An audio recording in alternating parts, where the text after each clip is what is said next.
My husband didn't just betray me. He crushed my dignity to smithereens under the glow of crystal chandeliers right there at her studio's opening gala. His fingertips brushed against my arm, and his voice dripped with contempt like shards of ice. Eleanor, go back home. The design issues here are simply beyond your comprehension. The woman standing beside him, Lila, whom my husband Caspar had repeatedly referred to as his work partner, held a champagne flute in her hand, her eyelashes dusted with tiny glitter particles.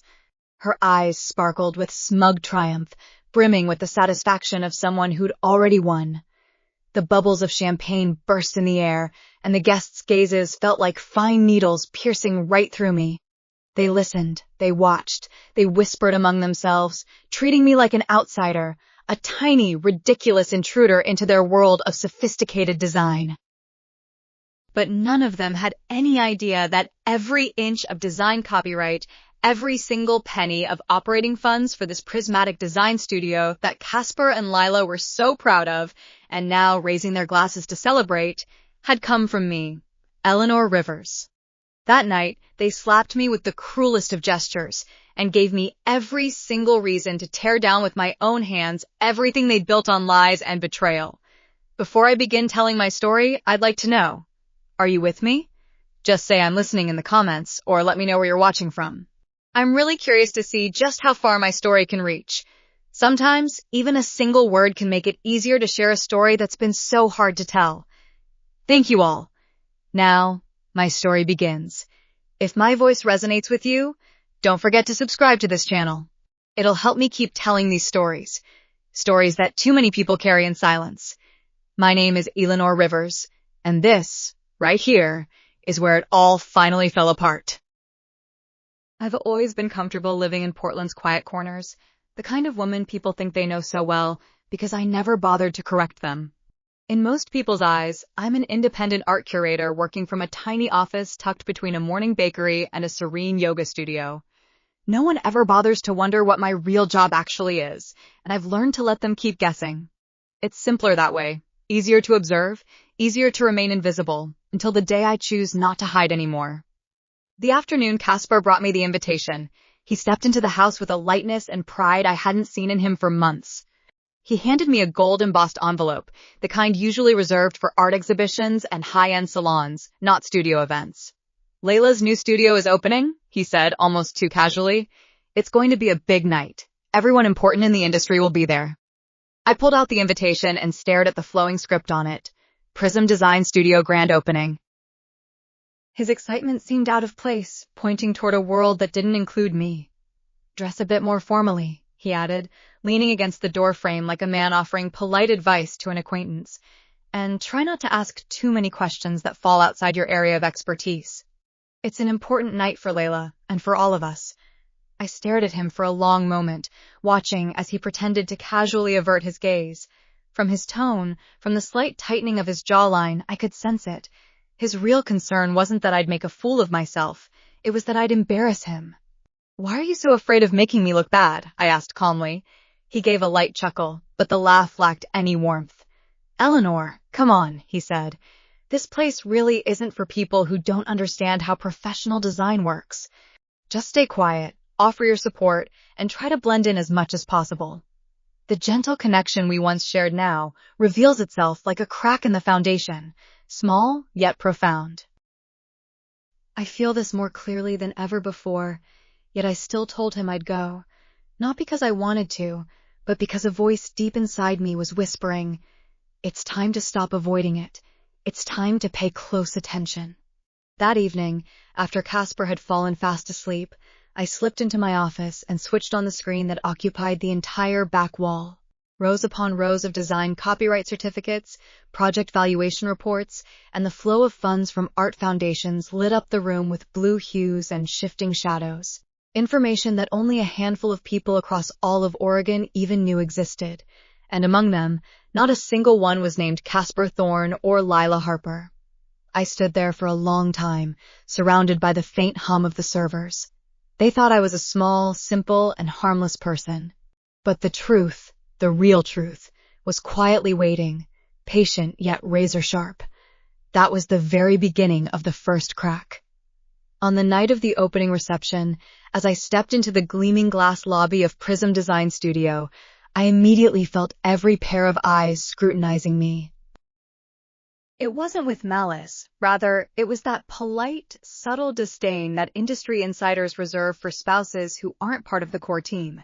Casper's hand rested lightly on my back, guiding me forward, as if I needed someone else's help just to navigate this world he assumed I couldn't possibly understand. "This is my wife," he told his colleagues with an easy smile. "She occasionally does some freelance work in art curation." The remark was deliberate, subtly belittling me without ever coming across as cruel. Everyone couldn't help but chuckle knowingly, firmly placing me in the category of decorative, marginal, and harmless. Each of them laughed. But when Layla appeared, the chatter shifted direction like a tide turning. She walked toward us with a calm, assured confidence, a kind of presence that could silence an entire room simply by her arrival. Casper instantly straightened up, his posture mirroring hers, and my stomach clenched, not out of jealousy but out of alertness. This wasn't admiration, it was allegiance. "Eleanor," she said, her lips curling into a cool smile, "I'm glad you could make it."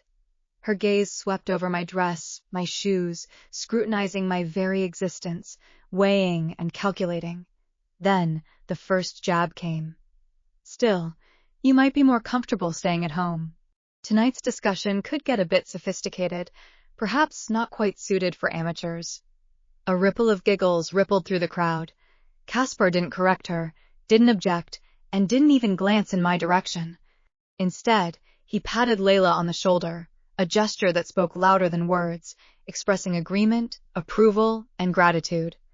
At that moment, a wave of humiliation swept over me, sharp and unrelenting. Yet the humiliation didn't linger, not for a second. Once you learn to replace emotion with clarity, you'll never again be trapped by such feelings.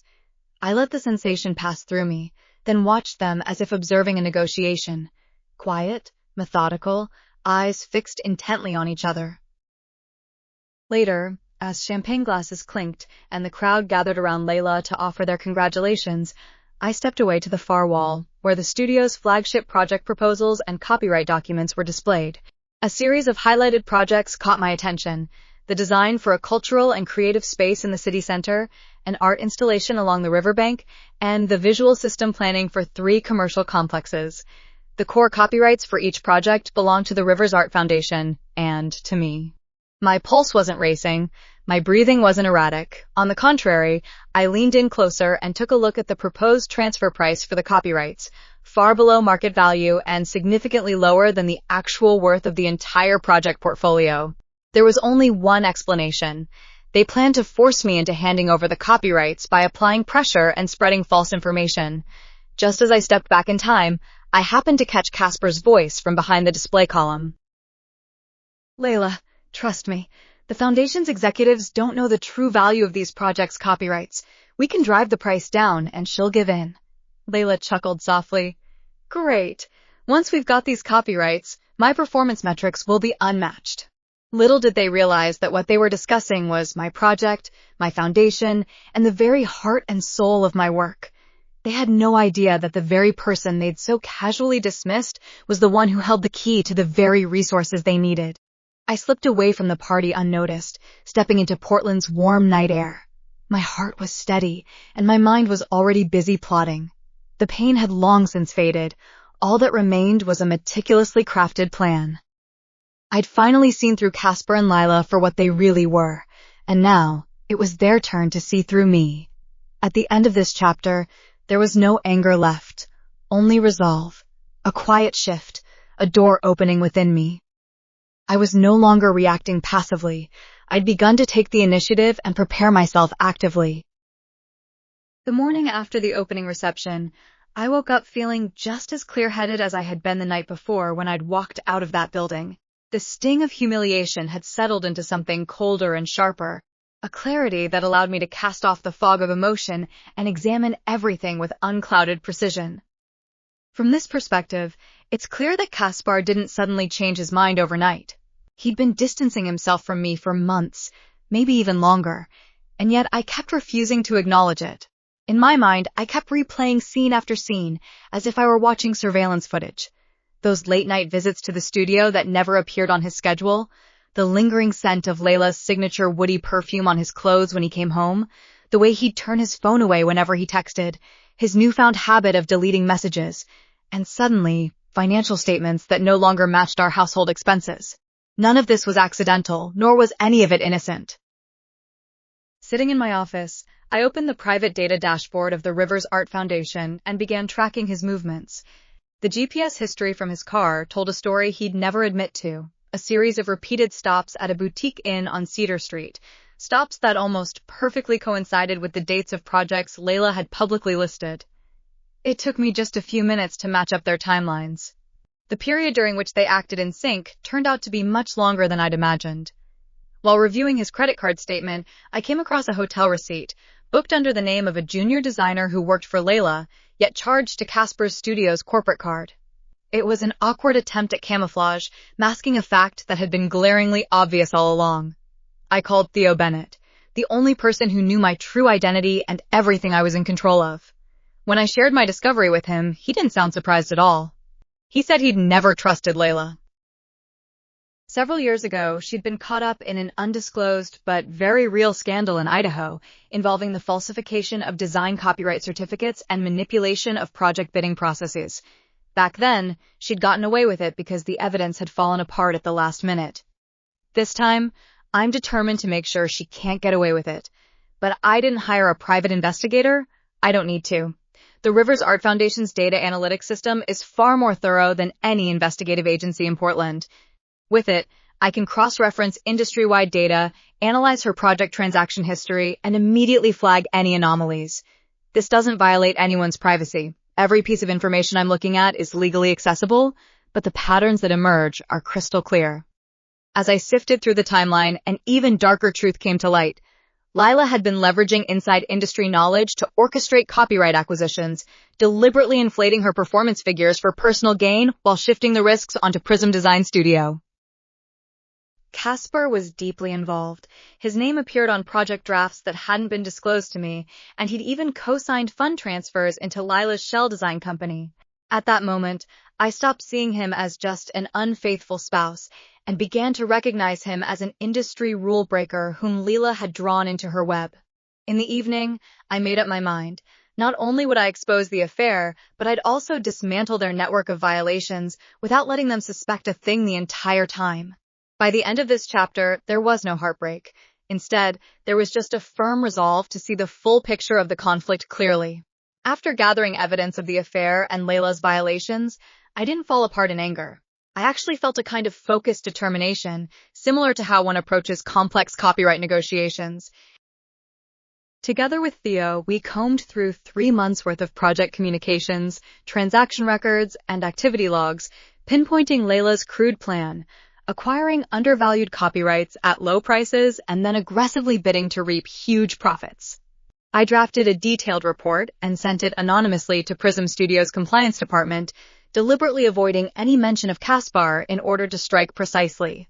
Unexpectedly, within just a few hours, I received confirmation. The regulatory authorities had already been keeping an eye on Prism Studio, and Layla's violations would trigger an immediate review. In the days that followed, Caspar remained utterly confident, completely oblivious to the shaky ground beneath his feet. I, meanwhile, continued gathering solid evidence, call records, screenshots of messages, hotel surveillance footage, and more. As I reviewed the data, I discovered that Caspar had already prepared an investment proposal, planning to channel joint funds into Layla's shell company. This clearly indicated that he hadn't been merely passively drawn in. He'd actively shared in the risks. I immediately informed Theo that we were moving into phase 2, targeting their core interests rather than just focusing on personal relationships. I was determined to make sure Caspar, who'd long dismissed me, realized just how badly he'd misjudged the situation, and that I was the one who'd set the terms of this battle. On Thursday morning, the dull thud of the Portland Courier hitting the doorstep caught my attention. I hadn't really expected anything special, but as I flipped through the pages, I was stunned to see Prism Design Studio prominently featured in the industry investigation section. I knew at once that my Phase 2 plan had been executed with pinpoint precision. The article was incredibly thorough, far more detailed than I'd anticipated, revealing in meticulous detail suspicious copyright valuations, illicit acquisitions of projects, and a partnership contract structure that bordered on fraud. Although the article didn't directly name Layla, its description clearly pointed to her. By evening, Caspar burst into the room, radiating the tension of someone weighed down by too many secrets and struggling to breathe. As he paced back and forth, speaking rapidly, he insisted that the article was nothing more than a malicious attack orchestrated by his rivals, people who simply couldn't bear to see Layla succeed. I listened carefully, saying nothing in response. The quieter I remained, the more he revealed. His words were laced with defensiveness, circling endlessly around Layla, as if he needed to protect her image even more than he needed to protect himself. I noticed the tremor in his voice and the hurried tone he adopted when describing those who dared to question her. Behind it all lurked an unspoken thought. I'm an outsider, a person who can't possibly understand the intricate workings of the industry unfolding right before my eyes. That afternoon, as I was reviewing the data feedback from the Rivers Art Foundation, Caspar muttered under his breath that he'd heard a phone call in the studio. Layla had received an official notice from the industry regulator demanding that she submit records of copyright transactions related to the project within 1 week. He shared this news with me as if it were a secret, little realizing that I already possessed documents the regulators had never seen. I drafted a second anonymous report and submitted it to the tax authorities. This report included entries flagged in Layla's expense records, expenditures that didn't match the project's actual costs, unrecorded proceeds from copyright transfers, and inflated design consultancy fees funneled into a secondary account. To the untrained eye, these records might seem innocuous, but to tax auditors, they were like glaring red flags. As I worked, one realization became increasingly clear. Caspar hadn't just betrayed me emotionally. He'd actively been willing to risk our shared assets in order to uphold what he perceived as some kind of connection between himself and Layla. He's not trying to save our marriage or our shared life. He's allying himself with someone who'd sacrifice him without a second thought. Just then, Theo called. He'd learned from a source that Lila had hired an industry compliance investigation firm to uncover the whistleblower's identity. This was exactly what I'd expected, and it meant she was already panicking. Fear can make people dangerous, and I needed to stay one step ahead of her at all times.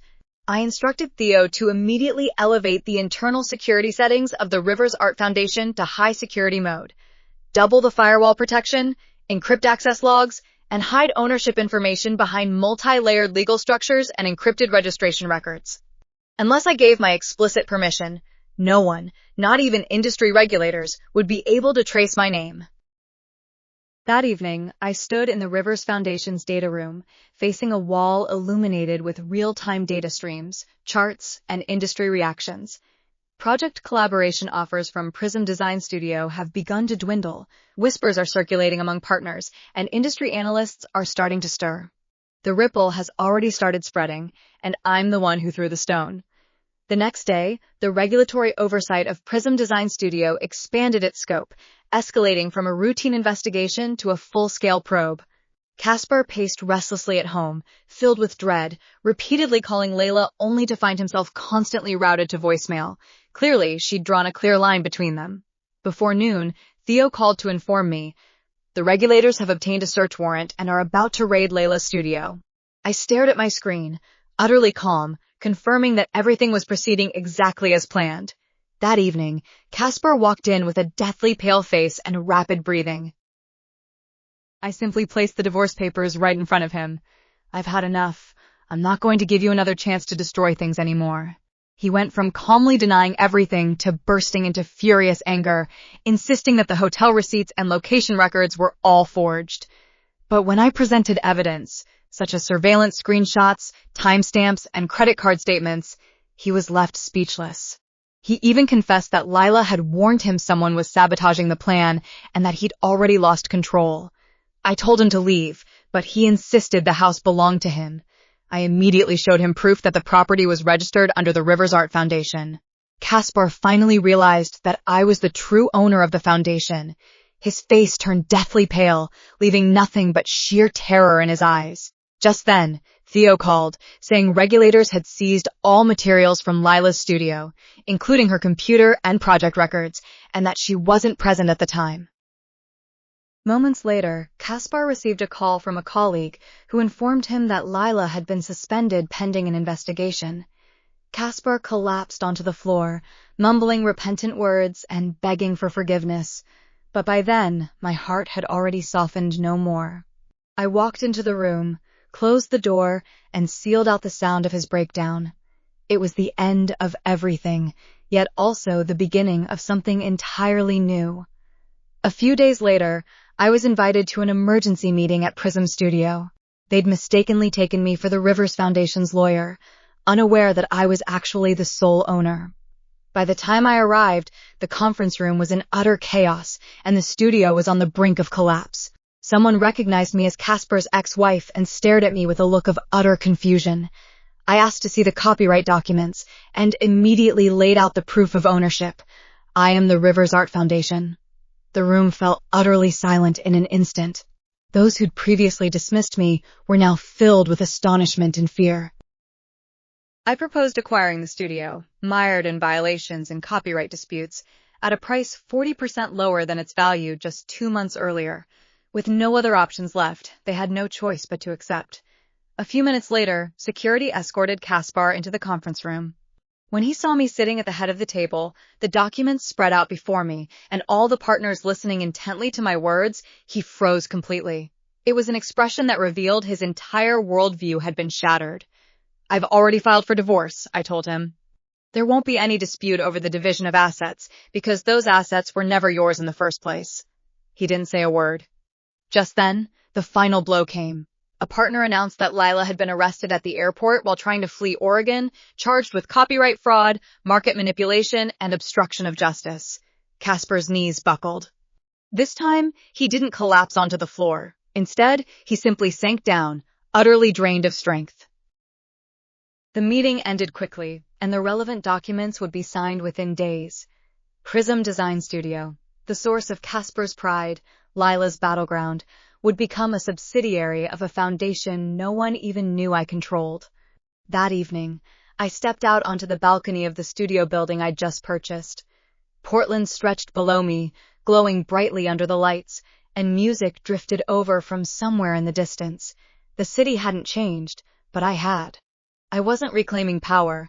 I'd never really lost it in the first place.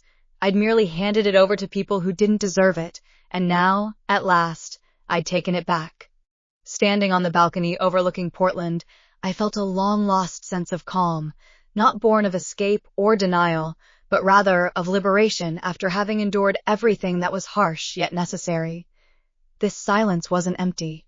It was earned. I realized that for years, I'd been suppressing myself for the sake of a man who'd once claimed to love the very strength I possessed, a strength he'd now turned against me. I'd handed over part of my life to someone who'd never intended to cherish it. I'd lowered my voice, stifled my intuition, and muted my presence, all just so Kaspar could feel bigger, smarter, and more accomplished. And in the process, I'd forgotten the most dangerous truth of all. When you dim your own light to shine for others, you end up forgetting how to shine at all. That night at Prism Design Studio, the night he laughed at me, the night she smiled triumphantly at my supposed insignificance, wasn't the moment they broke me. But rather, it was the moment when, without even realizing it, they returned to me every part of myself that I'd once given up. I hadn't regained power. I'd simply stopped handing it over willingly. Today, as I stepped out of that conference room, I heard the stunned silence behind me, and I heard Kaspar's ragged breathing as he realized there was no way he could ever undo what he'd done. Yet I felt neither the joy of victory nor the thrill of revenge. All I felt was a profound sense of peace, like a storm that had raged for years had finally exhausted its strength, leaving me standing in an open field, soaked to the bone, yet still alive. The truth is, I'd never wanted revenge in the first place. To seek revenge would have meant wanting to repay them in kind, to hurt them just as they'd hurt me. But I didn't want that. What I wanted was freedom, the chance to reclaim the life that belonged to me. Perhaps deep down, I'd wanted to prove this. Leaving someone who doesn't know how to respect you won't destroy you. On the contrary, it'll shape you. Caspar will pay the price for his actions, and so will Lyra. But I won't pretend that watching their world fall apart brings me any joy. True fulfillment comes from realizing that I've made it through all of this, and that this experience has reshaped me into someone I can finally recognize, someone I trust, someone who's no longer afraid to claim her place in life. People think the hardest part of leaving a broken marriage is the loneliness, but that's not really it. The hardest part is admitting how long you stuck around, even though you'd known the truth all along. How many times you made excuses for the distance between you, the lies, and the harsh treatment. How many versions of yourself you sacrificed in order to love someone who loved the feeling of having control over you more than he loved you. That's the lingering sorrow, not the loss of that person, but the loss of the version of yourself you once thought you were meant to be when you were with him. But sadness won't stay forever. Eventually, it will transform into clarity, into strength, into a door you finally feel ready to push open, gently closing behind you all that's left behind, rather than slamming the door shut in anger. Today, I pushed that door open. Tonight, as the city lights shimmer beneath my feet and the distant hum of traffic fills the air, I realize that my story isn't about the end of a marriage, the outbreak of an industry scandal, or the change of ownership at my studio. It's about reclaiming the person I was before I let others write my life for me, about returning to the life I've built under my own name, about taking back control of my narrative, not to prove anything to anyone, but simply to breathe freely once more. So if you're listening, really listening, if you've ever felt small in a space you helped create, if you've ever been mocked by someone who feared your potential, if you've ever been ostracized, underestimated, or dismissed to the point where you almost began to believe you deserved it, then I hope my story will remind you of one crucial thing. You are not powerless, and you are not invisible. To those who've benefited from convincing you that you're insignificant, you have every right to walk away from them. Before I finally found myself again, I never realized just how much I'd given up. Perhaps that's precisely why I'm sharing this story now, not out of resentment, but out of hope. Because if my voice can reach even one person who once felt as trapped as I did, then all the pain I've endured won't be merely pain, it'll take on meaning. Before I wrap up, I want to thank you for being here with me, for listening so attentively, and for making space for a story that might otherwise have remained buried in silence forever. This means more to me than words can express. If you're able to hear me all the way here, I'd really love for you to stay with me. It's not easy to share these stories, but knowing that there's someone out there, far away, listening, makes it all worthwhile. So if you haven't subscribed yet, please do so now. Your support will help me keep sharing those stories that people only dare to whisper in private, yet rarely speak about openly.